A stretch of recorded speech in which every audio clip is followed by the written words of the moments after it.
So we're here again at the very first Flight Attendant Convention, 2022. And of course, katabi ko no other than the one behind this very Flight Attendant Convention. And this is Amor Maximo. Literally behind natin, Flight Attendant Convention. Sorry, we are in front. This is behind. Sorry. Happy to be here. Thanks, Mond. Nice to see you again. Thanks for gracing our event. Of course, anytime, Amor. And first of all, I noticed you have a book. Ay, oo. It's my baby. 1 year na siya. Thank you, Mond. Dapat pala kanina, no? Kasi yung outfit ko same na same dyan. But it's about customer service. It's an accumulation of my number of years experience as a flight attendant. So it's just me sharing what I have learned through experience to hopefully help the new breed of flight attendants or anybody in the customer service industry. At least kung hindi makakatulong, sure ako mapapangiti kita. Tama yun. May money back guarantee. The joke. Meron. Ayun ha, rinig niyo yun. Meron. May money back guarantee.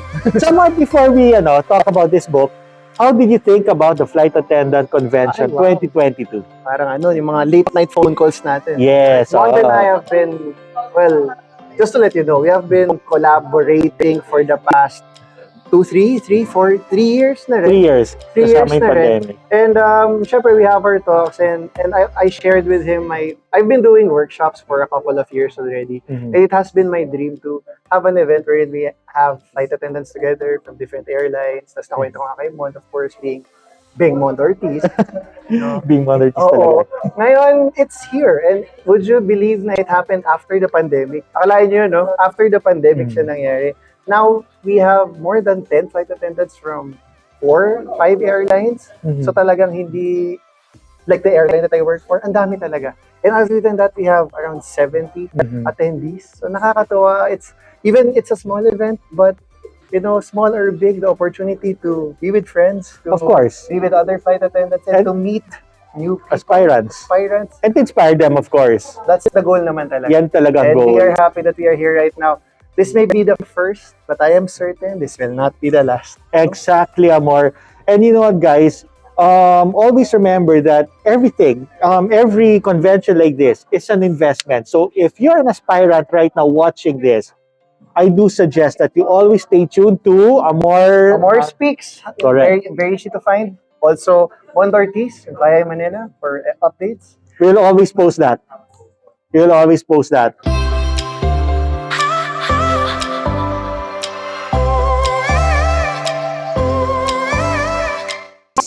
I am here right now with Vanessa Peronilla, who is an international flight attendant. And that's also because today, May 31, we are celebrating International Flight Attendants Day. So, happy International Flight Attendants Day to you, Vanessa. International Flight Attendants Day to you also, our boss. No, not really. Hindi mo na taga-airline. Hindi mo na in flight. Hindi naman. Hiya na ako doon. But anyway, Vanessa, I noticed that airlines are recovering right now. The aviation industry is recovering. And because of that, airlines are hiring more flight attendants. And of course, our aspirants would want to always take this chance, this opportunity to make their flight attendant dreams come true. Correct. But syempre, some will make it in the start, some will not. Nangyari normal yun, especially during the recruitment day. So that's why we're here to help and ask you some questions that will help our aspirants, mas maging favorable yung chance nila, right? Okay. So kasi pag recruitment, di ba, I mean yung mga tao, yung mga recruiters, they look at you right away. Correct. Top to bottom. And I know confidence plays a huge role in this. So Vanessa, when during an interview, cabin crew interview, what is the best way for our aspirants to really show their confidence and look confident in front of the panelists? The panelists. Yes. Okay. Thank you for that. And I think that's really a good question. Yes. Because we really need that. Okay, so I'm an image consultant also, and seeing this, I will be sharing 4 tips that could help you aspirants to be able to make it. Yes. So first of course, this is customer service industry, right? Mhm. So the first thing is our smile, genuine smile. All right. So practice that at home. Smile every time. All right. But you just don't smile. You have to make eye contact whenever Okay. you smile and whenever you speak to someone. Mhm. So how are you going to do that in front of the panelists? Now, since our interviews are normally farther from the panelists, Mhm. okay, we really cannot do eye to eye. All right. So what we can do, because normally if eye to eye, that's distracting, eh. Yes, yes. Right? Mahirap ano talaga eh. Yes, that's distracting. So the second thing that we can do is, of course, yung diagonal. Mhm. But we can only do this pag medyo ganyan kalayo. Yes. So right eye to right eye. Okay. But if you're being interviewed and you're in front, what you're going to do is just look here. This is the triangle. Yeah. Right? At least when you look here and smile, all right, you won't be distracted. And the panelists would know that you're looking at them. Mhm. So that would make you a little bit more confident at the time when you're speaking. So at least when they move or do something, you won't be distracted. So smile, eye contact, at least here, if you cannot really make eye to eye. Second one, the third one is stand tall. Stand tall. Yes, stand tall. Oh, Stand tall, yeah. don't forget Shoulders. that. And especially, this means authority. Okay, when you stand tall, this means authority. In psychology, most of the people who are hired are the tall ones, or the ones who projects Mhm. authority. Yes. So that's why you have to stand tall to show them that even if you are, in customer service, you are sincere, you are also in authority. Stand Yes. tall. And the last one. Okay, the last one. The last one. And I guess it's an important one. Yeah, the last one is really, really knowing the power of body language. And Yun. that is really the secret. Alright. Because the three, it's easy to learn. Even if you Google it, they will tell you. But the power of body language, Mhm. it's different. Yes. You have to at least know, of course, what it means when you need to show power. Mhm. So when you're standing in front, at least make sure, if you're a steward, an Yes. aspiring steward, make sure that your legs are really apart. Wish I can put the Yeah, camera, but are really apart. Yeah, really at apart. least, Legs are really apart. yes, at least Alright. the same level as their shoulders. Okay, so Okay. I hope I'm That demonstrating it right. so just imagine him standing Yeah. with the shoulders level. So that means that you are you're confident, you're powerful, you have authority. Because when it's shorter or closer to each other, when your legs are closer to each other, that means that you have insecurities. It means that you are not confident, that you're very shy. So that's one. For women, we cannot do the same stance, right? What we can do is our elbow should be out. So this shows that you're confident. So when you stand in front, make sure that your elbows are always out. A triangle. Triangle. Okay. Yeah. What does it mean with this triangle? Again, confidence.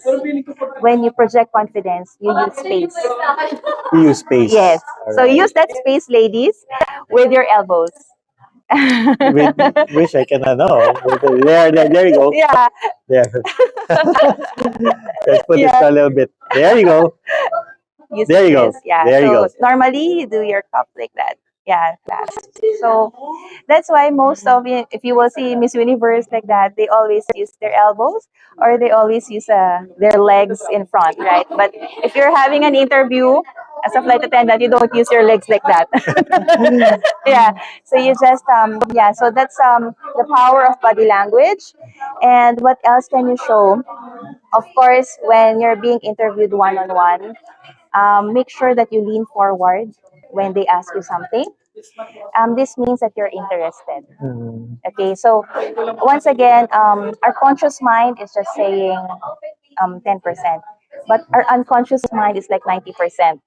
So we don't know that we're doing something like this the whole time, or right. Mhm. Yes. So, but this one shows that, oh my God, you're really afraid or you're really not projecting enough in front of the panelists. So that's it. Yes. We'll learn one-on-one soon. So Vanessa, you know what? Itong mga tips na to that you just gave, sobrang helpful to for the aspirants kasi lalo na ngayon, it will be some of them it will be their first time to apply and I mean, but sobrang laki ng tulong na to for them. And you know what? I hope that I hope to see them in your shoes one day. But how can they get in touch with you kung may mga questions sila? Questions? Yes, you can easily reach me. My page is Career Code Image Consulting. So that is my business. I'm an image consultant. So you can always just message me there. And we can have programs also soon. All right. So Vanessa, thank you so much for this. Thank you for really sharing this. Just a few words just a little few words lang for aspiring flight attendants who want to become a cabin crew one day. So I love doing this. So I would like to give you the words TWO, which is two. Okay. First is time. Do it now. Do it now. You don't have any other time but now. W is words. Make sure that you know what you're saying whenever you're being interviewed. Okay, words. They're also very powerful. Okay, so use magic words too. Like please, all right, thank you, right? So that's W. O is opportunity. Once it passes, grab it. Grab it. That's Yes. it. Grab it. Whatever airline is in front of you, grab it. Grab it. That's it, TWO. TWO. I hope you guys all remember that. So Vanessa, thank you so much. And you know what? All these, everything you said, will surely help our aspirants make their way towards their dream to be a cabin crew one day. Yes. And of course, happy International Flight Thank Attendant you. to you again. And to all the flight attendants out there, a happy International Flight Attendant. Thank you so much. International Flight Attendants Day. Yes, of course. Thank you so much for making sure that the skies are safe. Thank you also, Sir And for Mond. connecting families. Yes. Thank All you. right. Bye-bye. For working hard for us, for interconnectivity, and to make the world a smaller place. Thank you. Thank you so much again, everyone.